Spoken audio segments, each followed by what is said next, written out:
Alhamdulillahirabbil alamin. Wabillahi ummati amma. Wassalamu ala Rasulillah. La haula wala quwwata illa billah. Hari ini kita pertemuan kedua. Di depan kita sudah ada pembakaran, pemateri yang menyampaikan materinya. Kita berharap mereka mampu menjelaskan dengan baik sehingga kita bisa memahaminya. Kepada pembakaran kita beri waktu 5 sampai 10 menit. Kita persilakan. Warahmatullahi wabarakatuh. Waalaikumsalam warahmatullahi wabarakatuh. Alhamdulillahirabbil alamin wassalatu wassalamu ala asrofil anbiya'i wal mursalin wa alihi washabbihi ajmain. Sini kami kelompok 1 ingin mempresentasikan materi kami yang berjudul belajar dan pembelajaran. Langsung saja di sini saya akan memaparkan apa itu pengertian belajar dan pembelajaran. Jadi belajar merupakan suatu aktivitas yang dilakukan secara psikologis atau fisiologis. Yang mana arti dari psikologis itu aktivitas yang merupakan suatu proses mental. Contohnya berpikir, menganalisis, memahami, dan membandingkan. Dan adapun contoh dari aktivitas fisiologis yaitu adalah proses penerapan atau praktek. Artinya kita melakukan eksperimen atau percobaan atau yang sering kita sebut seperti mengamalkan pelajaran yang sering kita lakukan.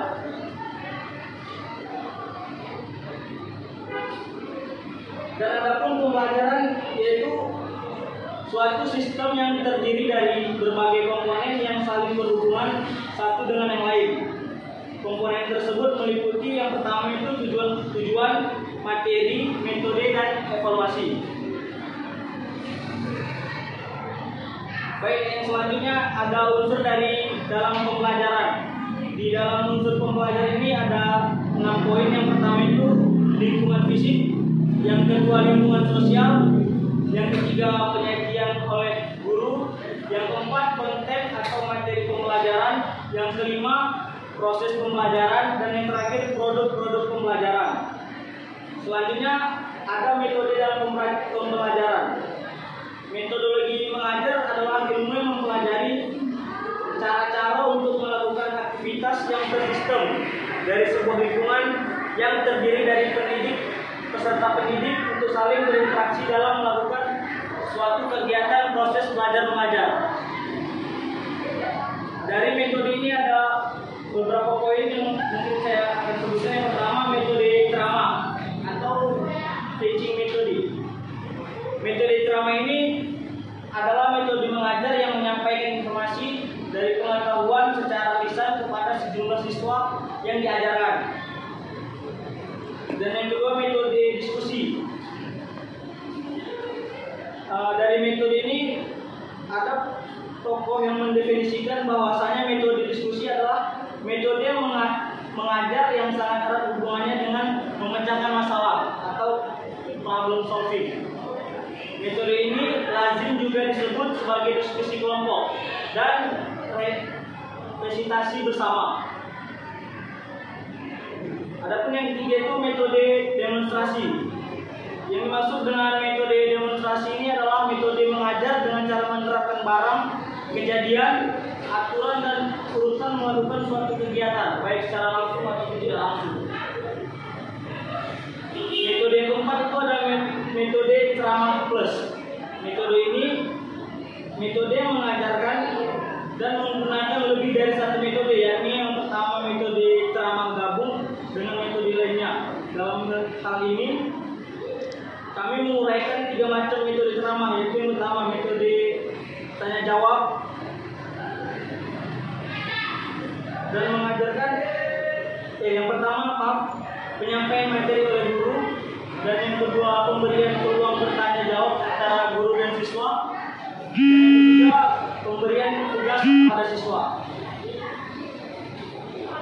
Dan yang kelima itu ada metode presentasi. Yang dimaksud metode ini adalah suatu metode mengajar di mana siswa diharuskan membuat resume atau mengulang materi yang pernah diberikan oleh guru. Selanjutnya ada metode percobaan. Yang dimaksud dengan metode ini adalah pemberian kesempatan kepada seorang anak didik atau kelompok yang dilatih untuk melakukan suatu proses percobaan yang telah diberi kepada gurunya. Selanjutnya ada metode karya wisata.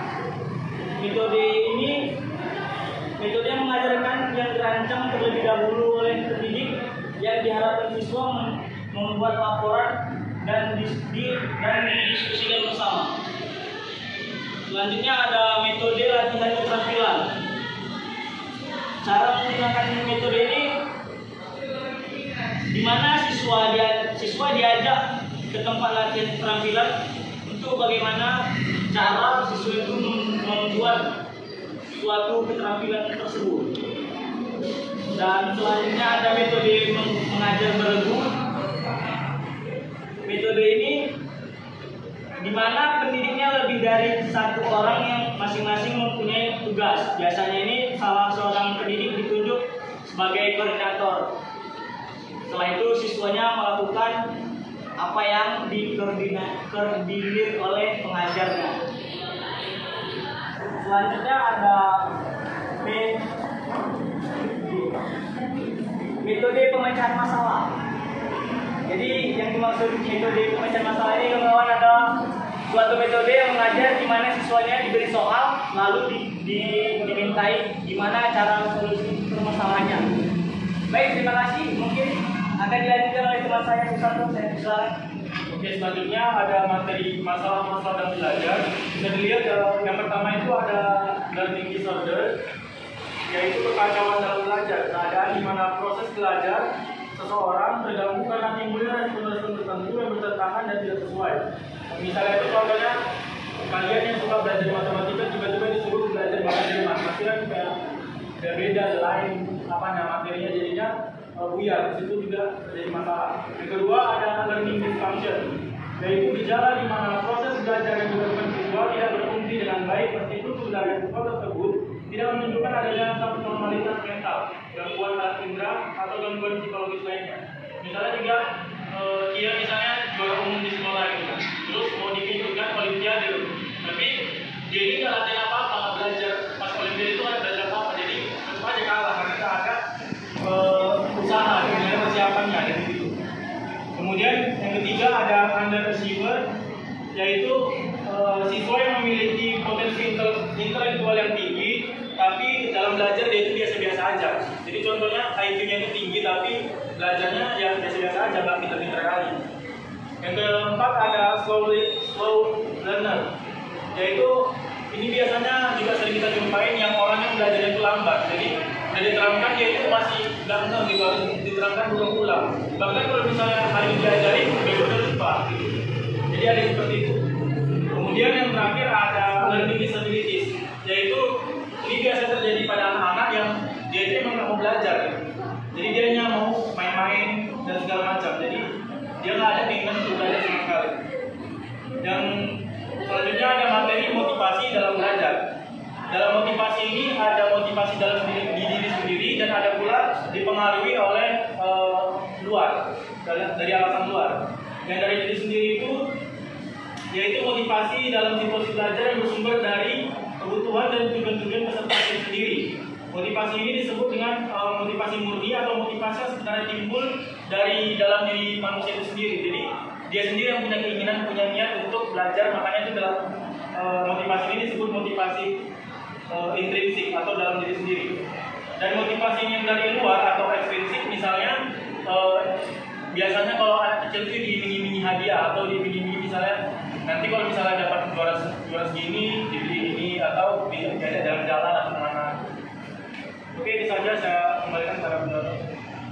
Oke kawan-kawan, mungkin pemaparan dari kelompok 1 itu saja yang gitu. Jadi dari kawan-kawan ada yang bingung dan ingin dipertanyakan, saya bisa. Ya, saya. Baik, terima kasih pemateri. Saya ingin bertanya seperti yang dijelaskan oleh pemateri kedua yaitu Putra. Tadi kan ada membahas tentang masalah dalam belajar, di mana ada 4 poin. Nah, pasti dalam masalah-masalah belajar ini kan kita harus mengatasinya dengan motivasi yang tadi ada 2 poin kan, ekstrinsik dan intrinsik. Nah, menurut Pemakala sendiri, motivasi mana sih yang lebih efektif atau berpengaruh dalam mengatasi permasalahan dalam belajar? Apakah yang jadi berpengaruh itu dari diri sendiri atau pengaruh lingkungan itu tadi? Saya jelas kembalikan kepada moderator. Saya ingin bertanya, jadi apabila saat dosen menjelaskan, itu kan kadang suka cepat dulu. Kadang kita juga kecepet saat nulis catat dari penjelasan dosen. Nah, jadi bagaimana cara kita? Jadi saya ingin bertanya kepada pemateri, bagaimana cara kita mengembangkan sebuah catatan agar catatan itu efektif? Itu saja, saya kembalikan. Baik, terima kasih. Di sini saya akan menjawab pertanyaan dari saudari dari mana. Pertanyaan tadi tentang motivasi belajar juga. Yang mana yang paling efektif itu? Belum itu? Itu ada. Ya, jadi jawaban dari kami itu aja. Motivasi yang paling efektif itu merupakan yang pertama itu motivasi ekstrinsik. Kenapa? Karena dari motivasi ekstrinsik ini yang belajar itu diiming-imingi hadiah supaya pelajaran ataupun yang ingin dipelajari itu jadi semangat ataupun jadi giat karena adanya iming-iming tersebut. Terima kasih. Mulai.